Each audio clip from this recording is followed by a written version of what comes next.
Desde los estudios de NTC, la red independiente presenta Noticias 1.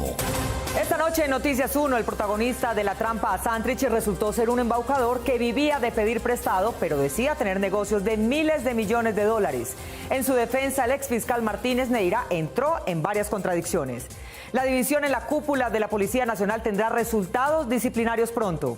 Tensa situación en la zona esmeraldera, enfrentamientos entre dueños de minas y guaqueros tradicionales.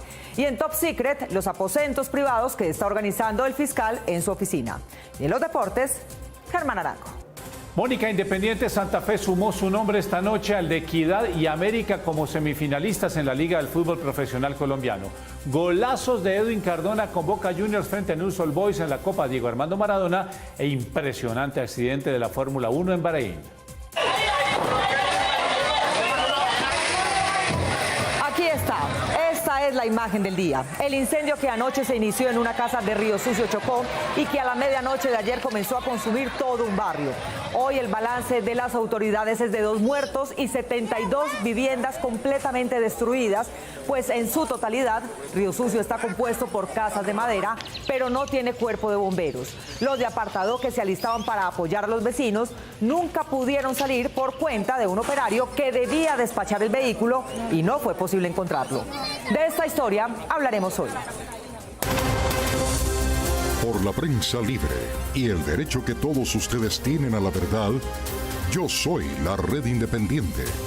Presenta Noticias 1 con Mónica Rodríguez y Germán Arango. Buenas noches y bienvenidos a la mejor información del fin de semana. Comenzamos agradeciendo a nuestros 17.698 miembros de la red independiente. Gracias por apoyar el periodismo independiente de Noticias 1. Nuestra próxima meta es llegar a 18.000 miembros. Así que pueden escanear con su teléfono celular el código QR que aparece en pantalla o ingresar a baki.co/inclinada la red independiente. Ahora bien, si quieren tener la chaqueta de la red independiente, pueden hacer un aporte único por 300.000 pesos ingresando a nuestra Baki. Empezamos. El personaje central de la trama en el caso del entrampamiento al guerrillero Santrich por probar que este era narcotraficante fue Marlon Marín, un extraño sujeto que se prestó para trabajar con la DEA y la Fiscalía. Patricia Uribe. Mónica Marín posa de tener acceso a su tío Iván Márquez y a Jesús Santrich y de poder tomar decisiones económicas en el nuevo partido, pero examinándolo encontramos a un pobre que presumía ser rico y poderoso. ¿Cómo se presentan los mexicanos para saber que realmente sí hacen parte de una organización de tráfico de drogas y a cuál organización pertenecen? Ellos me informan que ellos pertenecen a la organización del señor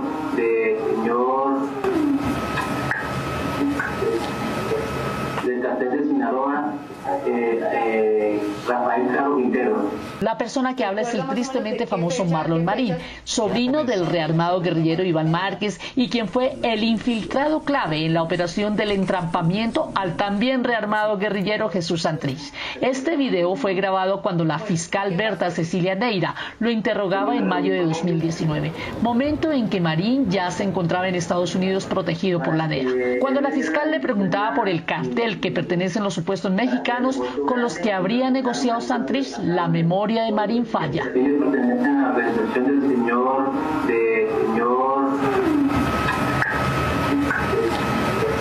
del cartel de Sinaloa, Rafael Caro Quintero.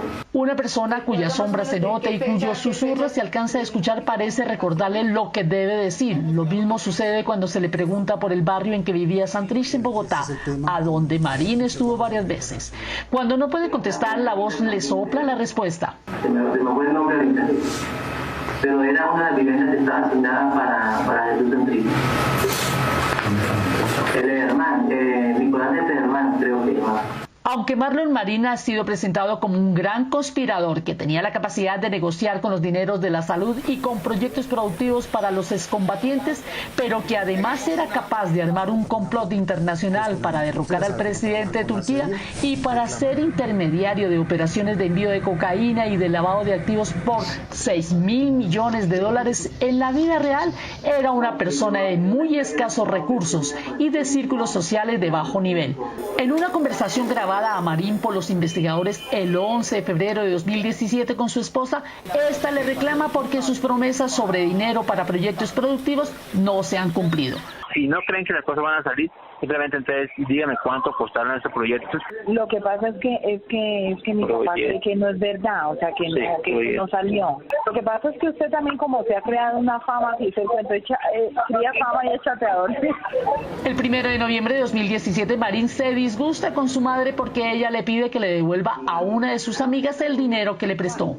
Ya esta noche para salir, entonces estaba consiguiendo $1.000.000 prestado. Otra vez otro millón, yo le pago eso, a final de mes le pago toda esa vaina lo que le doy a la señora. 7 meses antes, Marín también le había pedido dinero a su mamá. La disculpa que le dio a la señora el supuesto estratega de la Operación Santrich fue que su tío, es decir, Iván Márquez, no le había dejado los viáticos. La mamá no le creyó. Para que me hicieran el favor de conseguirme el pasaje, pero vale 490, imagínese.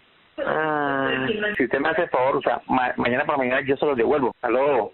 En abril del mismo año, el padre Marín tampoco se escapó de que éste le pidiera plata. Me presta por ahí unos 300, 400 hasta que llegue él hasta el jueves para cuadrar una vaina ahí que me salieron unos improvisos ahí urgentes. ¿Sí tiene? Hasta el jueves, ¿no? Y lo otro que usted dijo que me da. Por eso, el miércoles. Marlon Marín parece ser un vividor que se rebusca la vida más que un agente 007. Una de las piezas claves para demostrar el montaje de la DEA y la Fiscalía fue el video que supuestamente involucraba a Santrich en un negocio de cocaína. La falta de coincidencia entre la voz y el video allí son claras, según lo pudimos ver y constatar en nuestro laboratorio de video.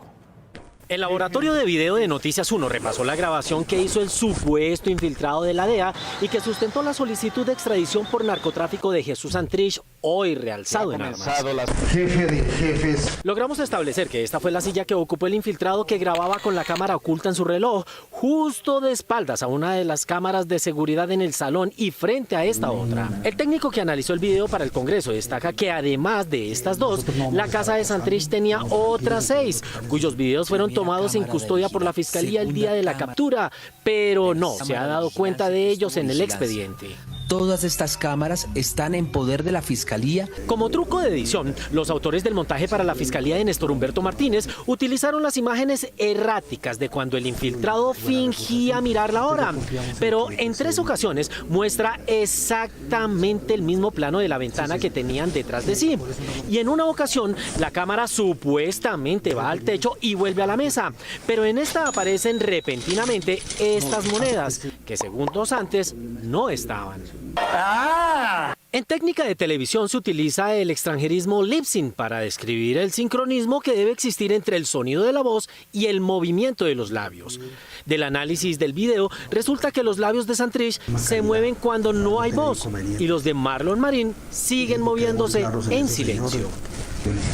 Dios lo bendiga, la Virgencita de Guadalupe me lo cuide. No, pero vamos para adelante. Además de las cámaras, en el video es claro también que por lo menos 2 policías fueron testigos de la visita.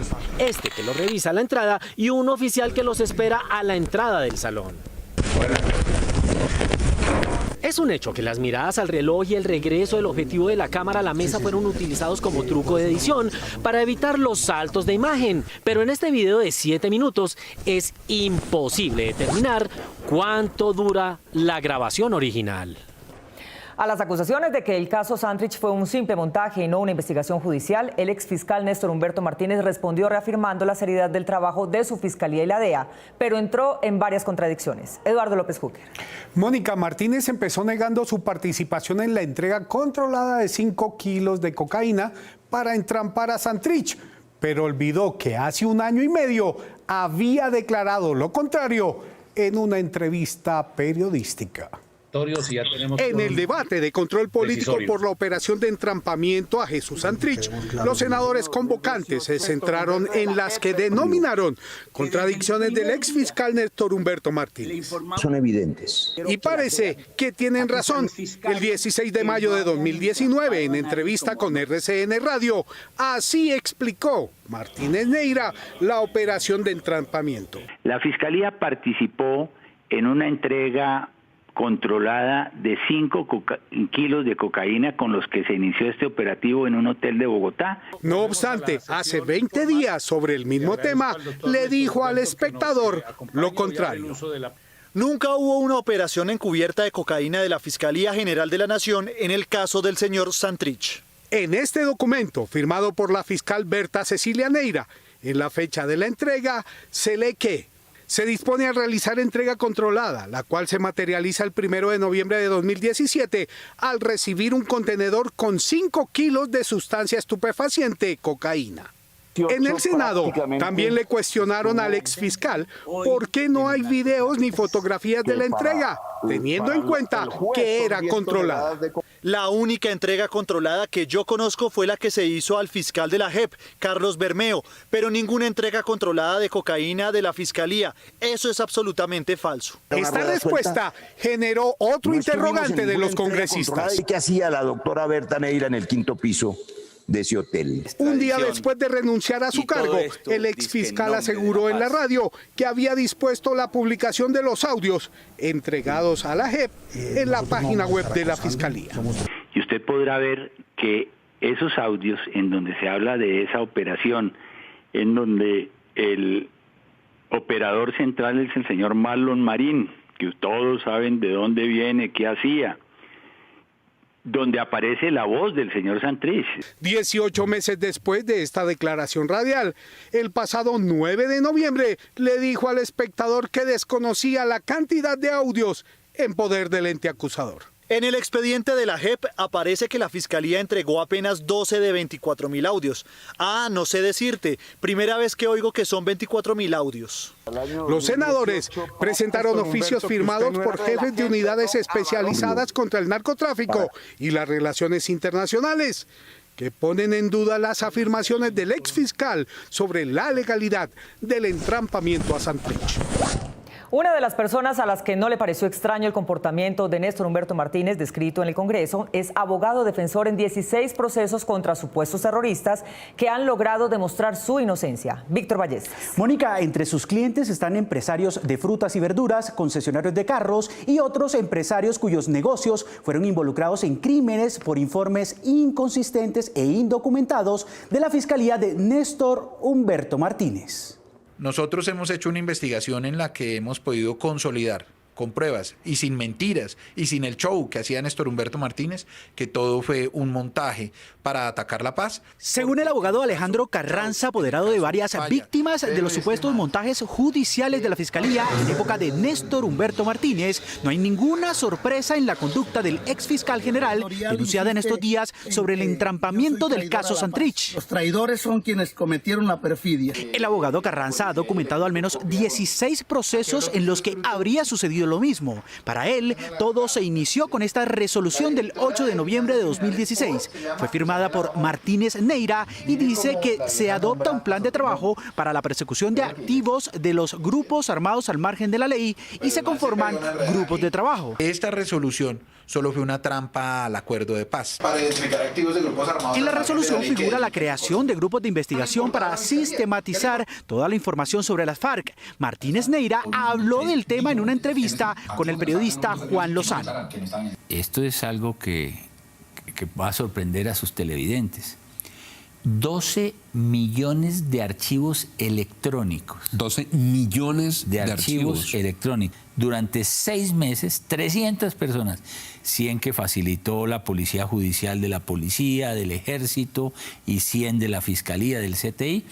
Leímos todos esos archivos. Pese a la pomposidad del anuncio, nunca se concretó en los términos expuestos. Y así me lo contestó el Ministerio de Defensa Nacional, en donde me certifican que jamás hicieron parte de ese grupo de los 300 miembros con los que Néstor Humberto engañó a todo el mundo, haciéndole creer que ellos habían investigado, recaudado las pruebas. En los casos más sonados que implicaron a civiles con finanzas de la guerrilla, pero que se han ido desbaratando con el paso del tiempo, está el de Mauricio Parra con Surtifruber, el de Supercundi con la familia Mora Urrea, la familia Chaux de ganadería en el Meta y otros conocidos por la opinión cuando los presuntamente involucrados fueron capturados. Ahora han recuperado la libertad. La Fiscalía de Néstor Humberto Martínez es tan tramposa que llegó a inventarse que el señor Guillermo León Ruiz era jefe de finanzas del bloque Amazonas. El bloque Amazonas fue un intento de creación de estructura de las FARC, pero que no se concretó. Los detenidos fueron imputados como testaferros de alias El Paisa y Romaña, pero extrañamente la Fiscalía no abrió investigación contra estos guerrilleros. El exfiscal Martínez ha rechazado los señalamientos diciendo que la justicia no ha fallado de manera definitiva. A mediados de enero, cuando reciba la Procuraduría de manos de Fernando Carrillo, la procuradora Margarita Cabello tendrá listo para fallo el expediente que, por cuenta del inspector general, se abrió contra el director general, Enrique Tapias. Mónica, el inspector de la policía dice que cuando el actual director tenía a su cargo estas investigaciones, debía fallarlas y, en cambio, decidió apartarlo del cargo. En diciembre del año pasado se hizo público el enfrentamiento entre el director de la Policía General Óscar Atortúa y el inspector general de la institución, el general William Salamanca, tercero en la jerarquía policial, por la investigación que este último adelantaba por las aparentes irregularidades en la construcción de estas viviendas en San Luis, Tolima, cuando el general Atortúa era la cabeza del fondo rotatorio de la policía. Lo que yo sí le pedí es que yo debo estar enterado de lo que sucede en la institución policial. Y segundo, le pedí que la inspección general no se utilizara para solucionar confrontaciones de tipo personal de él. Atortúa alega que Salamanca se fue contra él porque también aspiraba a ser director general. Salamanca siguió con la investigación. El señor procurador exigió lo aquí encontrado, o los avances de esta auditoría, que se coloquen a disposición de ese ente de control. 5 meses más tarde, el 26 de mayo de este año, la Procuraduría General llamó a juicio al director de la policía por las presuntas irregularidades que se registraron en la construcción de estas casas fiscales en San Luis, Tolima, sin terminar y pagadas por el fondo rotatorio. Pidieron hacerle seguimiento. Esta semana, el enfrentamiento se recrudeció, pues el general Salamanca declaró en la Procuraduría contra el director de la policía, quien estaba presente. Encuentro también que durante su paso como inspector general, usted archivó investigaciones que no se debían archivar. Salamanca también denunció intimidaciones en su contra. Movimientos extraños en torno a mi casa. Mi suegra me visitó hace unos días a Bogotá, la estaban siguiendo motos extrañas. A la propia empleada mía de servicio, señor procurador. ¿Usted para quién trabaja? ¿Usted salió de ese edificio? ¿Cuál es el general? El general Atortúa respondió señalando que su defensa aún no ha comenzado. En este momento ni siquiera ha empezado la defensa del general Atortúa. Se me endilgó un pliego de cargos y yo tengo derecho a una solicitud de pruebas que la hice.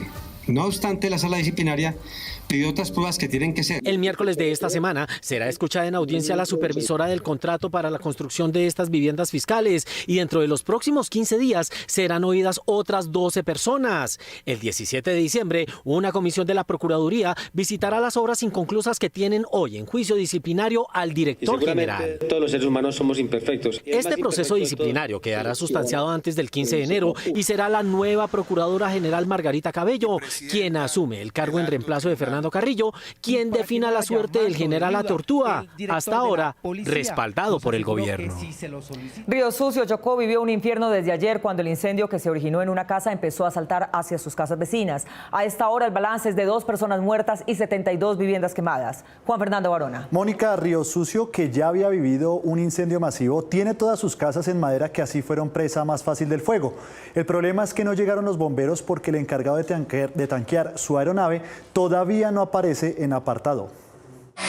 Los habitantes de Río Sucio, Chocó, vivieron la peor catástrofe en los últimos 10 años, cuando un voraz incendio que inició sobre las 9 de la noche de ayer consumió por lo menos 70 casas y mató a 2 personas. La comunidad intentó, con las pocas herramientas que tenían al alcance, contener el incendio, pero las llamas se fueron propagando de casa en casa mientras pedían ayuda oficial, superadas por las llamas. En estos momentos estamos angustiados, desesperados. Se está prendiendo todo el municipio de Río Sucio. Llevan más de 25 casas incineradas. Necesitamos ayuda del gobierno nacional. Con apenas 10 motobombas, unas pocas mangueras y sin un cuerpo oficial de bomberos en el municipio, la comunidad corría de un lado a otro para buscar algo que les pudiera ayudar a controlar las llamas. La alerta llegó hasta otros municipios como Carepa, Chigorodó y Apartadó. En este último, el cuerpo oficial de bomberos estuvo a disposición para viajar hasta Río Sucio, sin embargo, no pudo despegar. Lo que nos dijeron últimamente fue que que la persona que tanqueaba la aeronave no estaba en el lugar de trabajo en el momento, que estaba por fuera y que no contestaba. Hoy, luego de 8 horas, la comunidad pudo controlar las llamas. La defensa civil trabaja en medio de los escombros para evitar que se reactiven, mientras que las personas intentan rescatar lo poco que les quedó en pie. Perdí todo, estoy con lo que tengo aquí encima, pero grande como Dios no, solamente Dios es que los fortalece. Me encuentro totalmente en la calle. El evento de anoche, el incendio, pues nos dejó con pérdidas grandes, pérdidas materiales incalculables. Las autoridades regionales y nacionales hicieron un sobrevuelo por la zona y el presidente Duque les ordenó a la Unidad de Gestión del Riesgo y al viceministro del Interior, Daniel Palacios, trasladarse hasta Río Sucio para atender a las víctimas. Las autoridades continúan trabajando para apagar los focos de las llamas que aún permanecen. Sin embargo, la comunidad reclama que toda esa catástrofe se hubiera podido evitar si en el municipio de Río Sucio existiera un cuerpo de bomberos, teniendo en cuenta que esta misma situación ya se había presentado en 2010. Quien tendrá que evaluar y disciplinar a funcionarios involucrados en la retoma de la cárcel Modelo tras el motín de marzo pasado es Margarita Cabello, que se posesionará como procuradora y en ese momento como ministra de Justicia respaldó la operación. Esta semana Human Rights Watch reveló un informe forense que demostraría que los guardianes que atendieron el motín en la cárcel La Modelo de Bogotá el 21 de marzo de 2020 entraron a matar. Los 24 informes de necropsia que emitió el Instituto Nacional de Medicina Legal fueron analizados por el Independent Forensic Expert Group y el International Rehabilitation Council Third Victim, dos organismos internacionales de expertos e investigadores. La mayoría de las heridas de bala descritas en los informes de necropsia son consistentes con que hayan sido infligidas con intención de matar. Los informes de autopsia no registraron indicios de heridas de bala que hayan sido efectuadas únicamente con el fin de herir a las personas en vez de matarlas.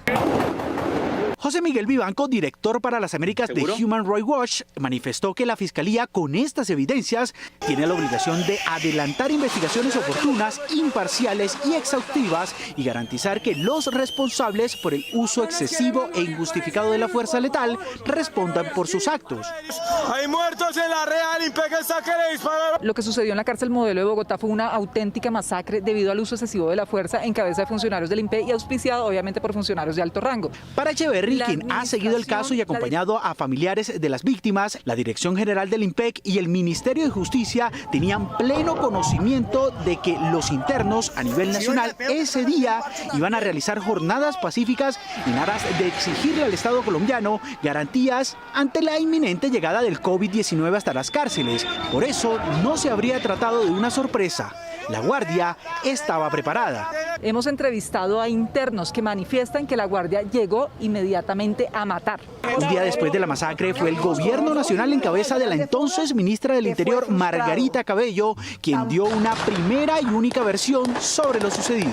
Hubo un intento masivo y criminal de fuga. Nos pareció fría e indolente la ministra de Justicia y lo que nos parece peor es que el Estado colombiano la haya premiado confirmándola como la nueva procuradora. Aunque los familiares de las víctimas han realizado sendas denuncias dentro y fuera de Colombia por lo ocurrido, aún no hay responsables. En el 2021 la próxima procuradora Cabello, a la que le tocaría investigar disciplinariamente el caso, tendría que declararse impedida en el proceso al haber intervenido en el mismo, respaldando la versión del intento de fuga. Habitantes tradicionales de Muso, Boyacá, han chocado con la policía en su intento por recuperar sus posibilidades de trabajo en las arenas sobrantes de una mina de esmeraldas.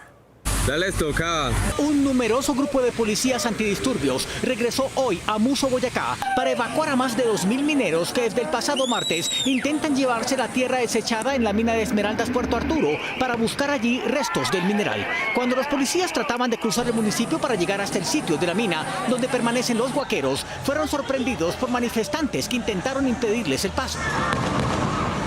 Hoy queremos hacer un llamado a la conciencia a todos los entes que el día de mañana van a estar reunidos en el municipio de Maripí, donde queremos que se llegue a un feliz término para que la empresa privada pueda trabajar de la mano con los guaqueros.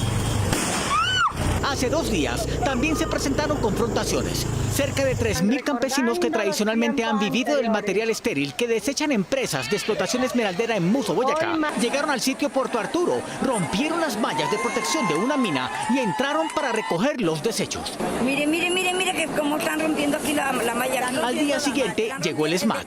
Ahí llevamos a nuestro compañero herido. En la confrontación, 3 guaqueros resultaron con graves heridas. Uno de ellos fue impactado con un disparo, aparentemente de arma corta. Otro guaquero resultó con heridas profundas en el rostro. Este campesino, un vigilante de la mina y otras 6 personas fueron atendidas con toda clase de heridas en el hospital de Muso. Échale aire. Los guaqueros siguen insistiendo que han sido objeto de agresiones solo por continuar con una tradición de más de 50 años. Toda la provincia es guaquera. ¿Y qué quiere decir esto? Que las comunidades exigen a gritos que se les reglamente. Manuel Castellanos, representante legal de las compañías Muso, señala que a quienes él representa no pueden entregarles la tierra estéril a los guaqueros porque incumplirían normas establecidas por Corpo Boyacá.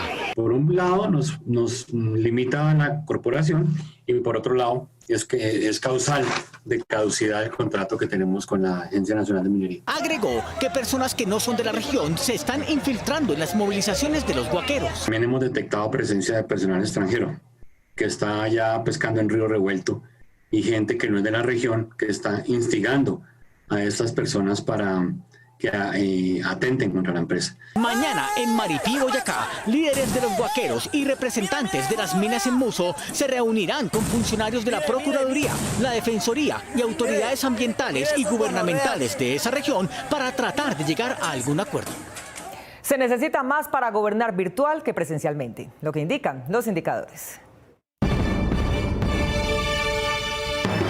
El presupuesto general de la Nación del año 2018 tenía en funcionamiento un rubro de 146.7 billones de pesos. El de 2019, 156.5 billones. El de 2020, 166.7 billones. Y el de 2021 tendrá 184 billones.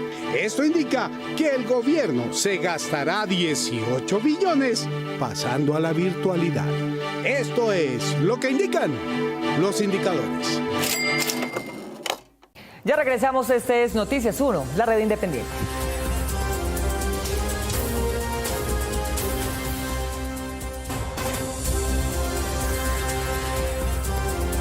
Hola, soy Marcela Carvajal y creo fervientemente en el periodismo independiente. Creo que si queremos un país con una democracia verdadera, necesitamos un periodismo verdadero y ese ser independiente. Por eso apoyo a Noticias 1. Tú también apoya a la red independiente. Absolutamente convencido de la importancia en una sociedad y en una democracia del periodismo independiente e investigativo. Ya hace parte de esta red, lo quiero invitar a que haga parte de ella. Ya somos muchos los colombianos que podemos decir que somos parte de la red independiente. Hola, ¿qué tal? Yo soy Mónica Rodríguez, presentadora de Noticias 1 y miembro de la red independiente.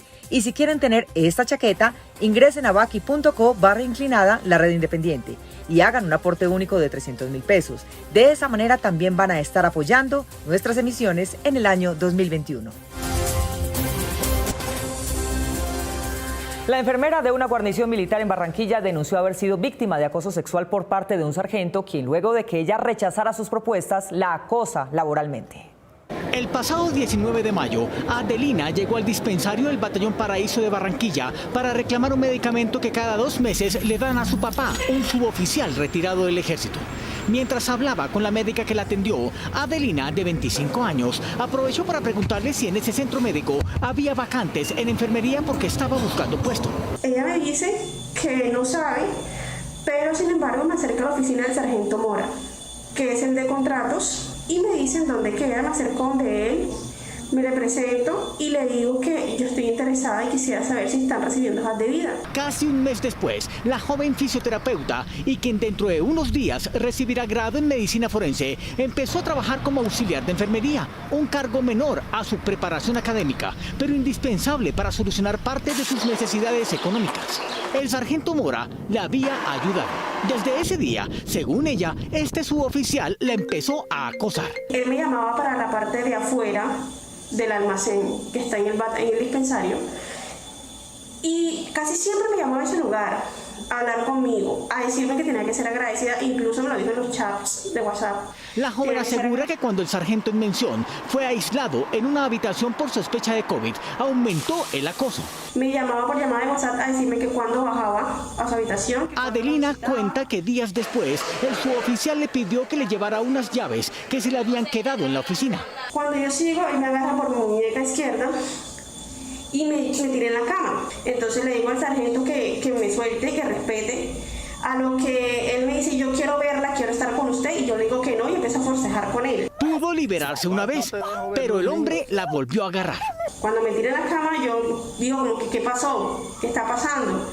Entonces le digo al sargento que me suelte. Después de ese día, la joven empezó a ser objeto de acoso laboral de su acosador sexual. Después de eso, se agarraba de cualquier cosa para gritarme, tratarme mal. Un suboficial retirado del ejército que se ha convertido en un veedor de las actividades en su antigua fuerza y quien ya ha conocido otros casos de acoso sexual en esa unidad, se pronunció sobre lo que le sucede a Adelina, quien sigue trabajando allí.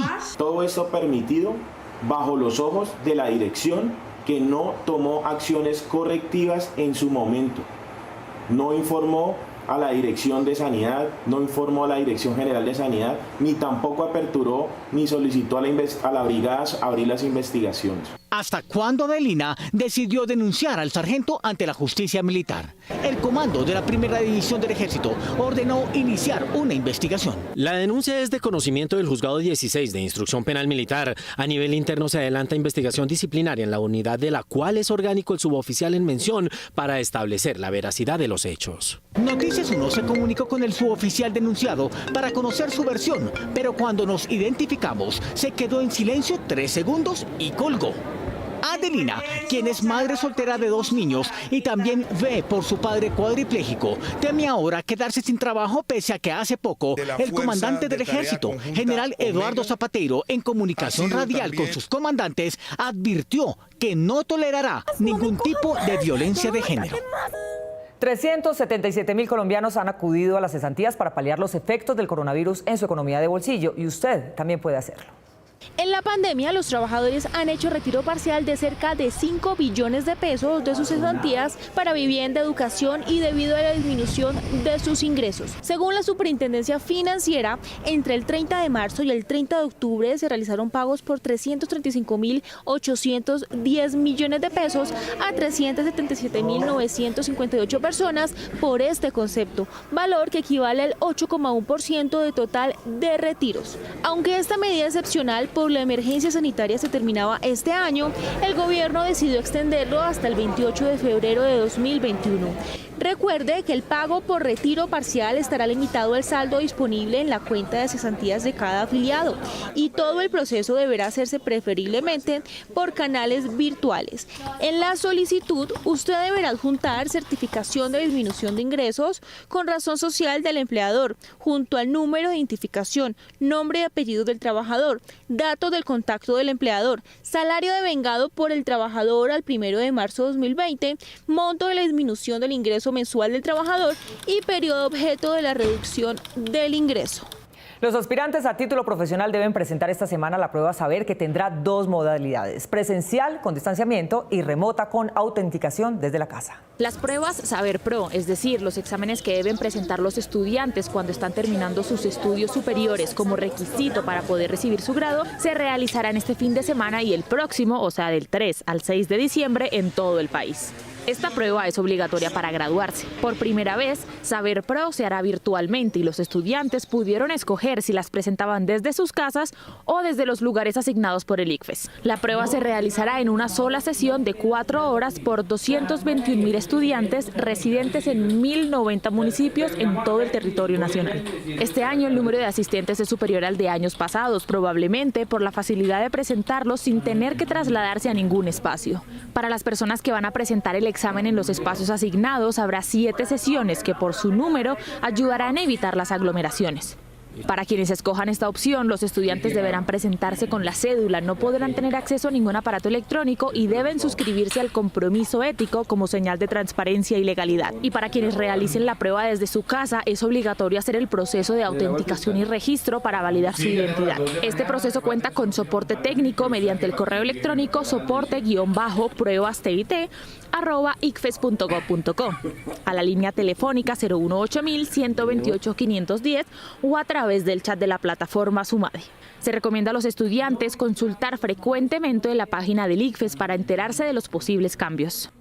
Bogotá Travel es una aplicación en la que afinca sus expectativas de normalidad la industria turística de la capital, así como los servicios turísticos para el resto del país. Una página web recién modelada para incentivar el turismo en la capital se presentó esta semana. Este servicio digital, abierto a todos quienes quieran acudir a él, los bogotanos y los turistas encontrarán sugerencias para hacer planes dentro y fuera de la ciudad con decenas de actividades diferentes. El link de la página es www.bogotadc.travel.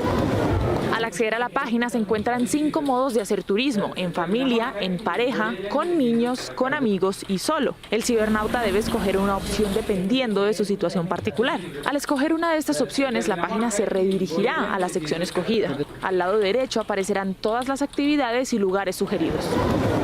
Al lado izquierdo, en pequeños recuadros, aparecerá la búsqueda específica en donde el cibernauta podrá escoger temáticas que le gustan, como por ejemplo cocina, biciturismo, teatro, etc. También podrá realizar la búsqueda por zonas de Bogotá que quien consulte desee visitar.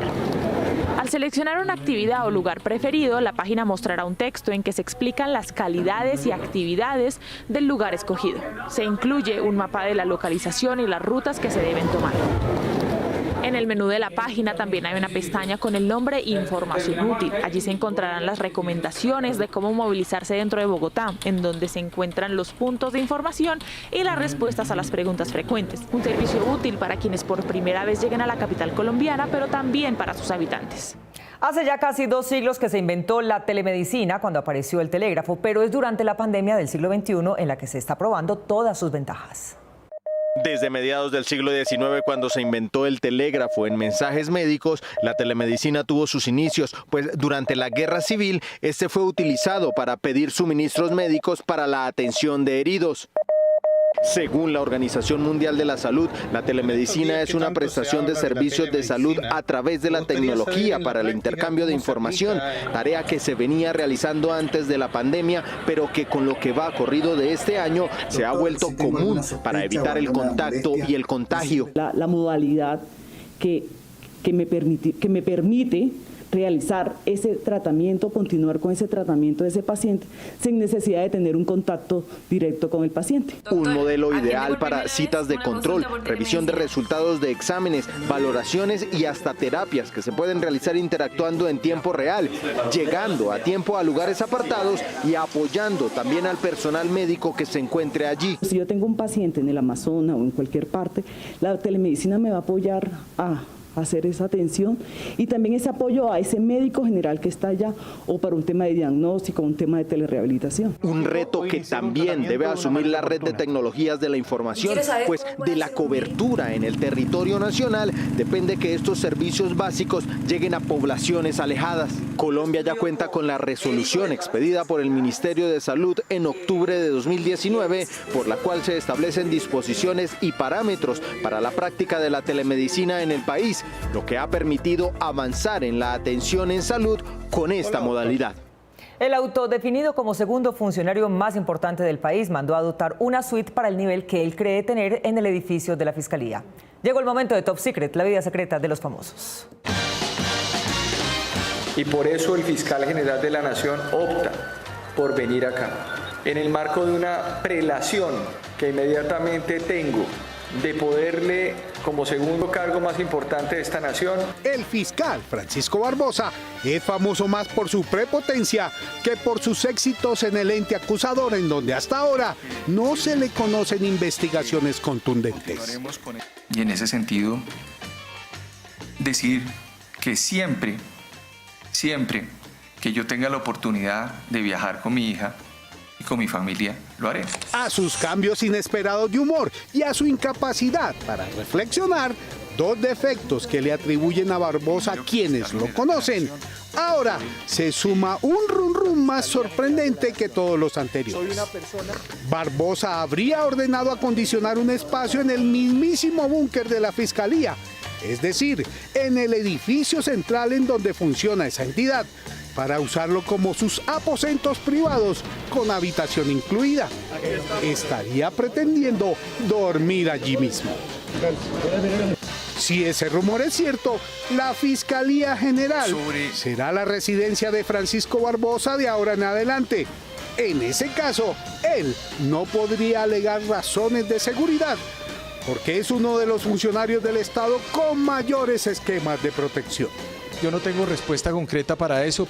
Además de lo insólito que resultaría esa decisión, el fiscal podría estar incurriendo en desperdicio de los dineros públicos, pues también habría ordenado amoblar sus habitaciones con objetos caros, por ejemplo, sillas de marca y cuadros de cotizados artistas.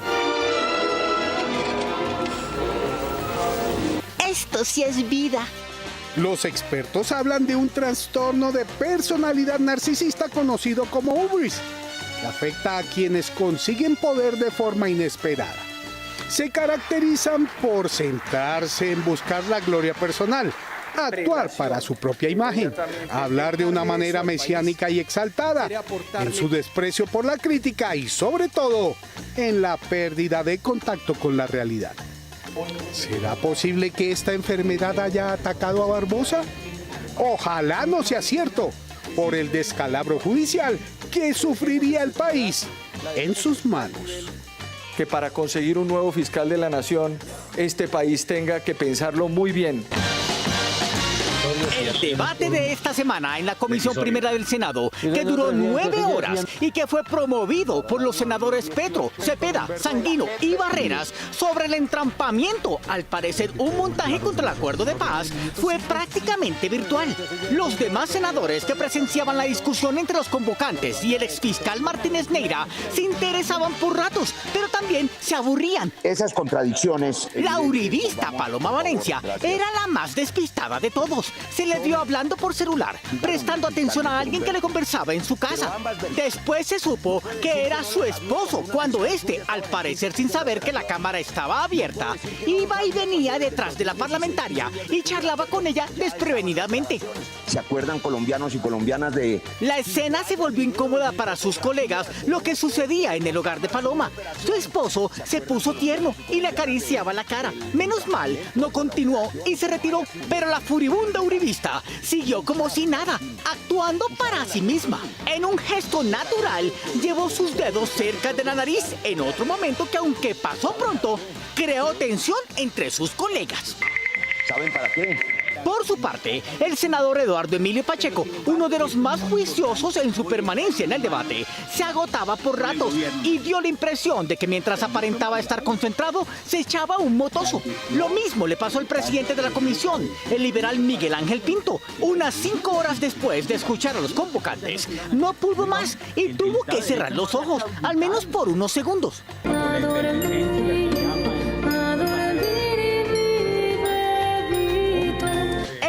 Que ni siquiera pestañeó para no perderse en nada fue el exfiscal Néstor Humberto Martínez, quien, aunque parecía dominador, estaba muy tenso. Estén pendientes, volveremos con más confidenciales de ataque en Top Secret.